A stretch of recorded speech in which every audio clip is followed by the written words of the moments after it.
Jean, chapitre 5. Après cela, il y eut une fête juive et Jésus monta à Jérusalem. Or à Jérusalem, près de la porte des brebis, il y a une piscine qui s'appelle en hébreu Bethesda et qui a 5 portiques. Sous ces portiques un grand nombre de malades étaient couchés, des aveugles, des boiteux, des paralysés. Ils attendaient le mouvement de l'eau, car un ange descendait de temps en temps dans la piscine et agitait l'eau. Et le premier qui descendait dans l'eau après qu'elle avait été agitée était guéri, quelle que soit sa maladie. Là se trouvait un homme infirme depuis 38 ans. Jésus le vit couché et, sachant qu'il était malade depuis longtemps, il lui dit, « Veux-tu être guéri ?»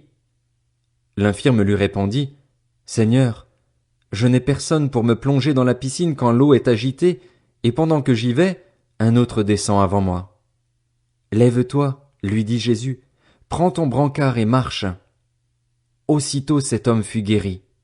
Il prit son brancard et se mit à marcher. C'était un jour de sabbat.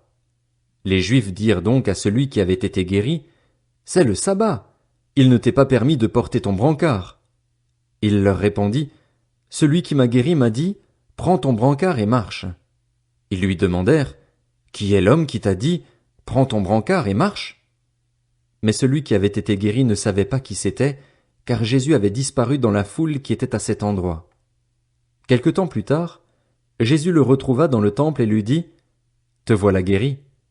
Ne pêche plus, de peur qu'il ne t'arrive quelque chose de pire. » Cet homme s'en alla annoncer aux Juifs que c'était Jésus qui l'avait guéri.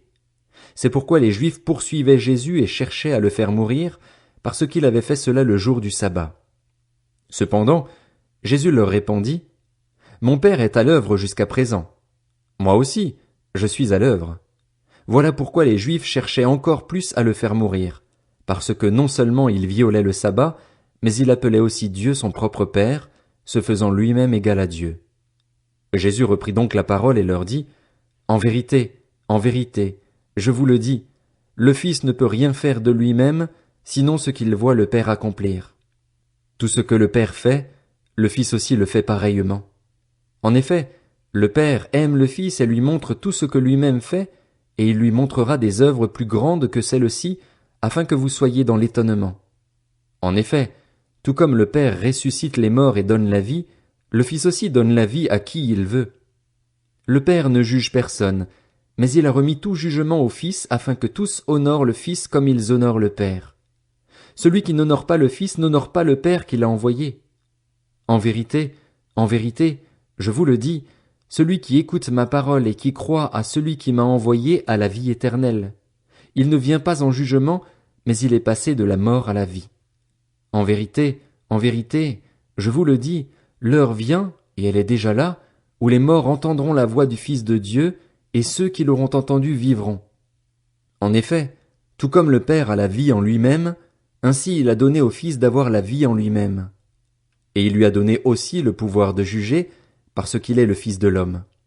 Ne vous en étonnez pas, car l'heure vient où tous ceux qui sont dans les tombeaux entendront sa voix et en sortiront. Ceux qui auront fait le bien ressusciteront pour la vie, mais ceux qui auront fait le mal ressusciteront pour le jugement.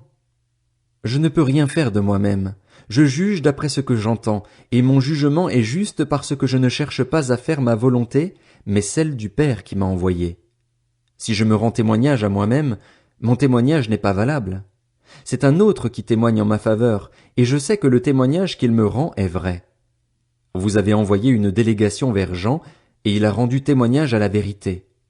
Pour ma part, ce n'est pas d'un homme que je reçois le témoignage, mais je dis cela afin que vous soyez sauvés.